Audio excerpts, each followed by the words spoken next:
Քանի որ դիդին մենք իրեն շատ ենք սիրում, ինքն էլ մեզ, ու հնարավորինս մենք փորձում ենք իրան տարբեր վայրեր տանել, ասենք Գառնիկ Եղարսև անվան, ու երբ որ հերթական այցից հետո գնացինք հաց ուտելու, նստած էինք եւ պատվիրել էի խորոված, տարբեր տեսակի հայկական ուտեստներ, դիդին փորձեց, եթե չեմ սխալվում, խորովածը փորձեց եւ ասենց երկար պաուզայից հետո սկսեց լացել։ Աչքերից արցունքը գնում է։ Քանի որ ես էլ մի փոքր այդ աստիճանի անգլերեն չգիտեմ, որ հարցնեմ ես ինչ եղավ, ես կնոջ հետ հոբան չի պատահել բան։ Մեր production տնօրենին խնդրում եմ, ասում անիջը մտածրի, ինչ եղավ, կարող է փոխենք, կարող է շուտ բան են չի։ Ու պատասխանը այնքան ափսոսուցիչ չէր, որ ինքը ասեց, ես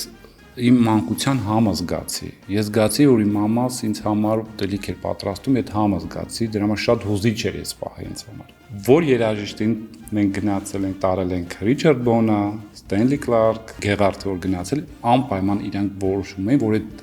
հատվածում պետք է երգեն։ Հանրով ասում եմ, ֆանտաստիկ, այստեղ ձայնային եւ աուրա, հա,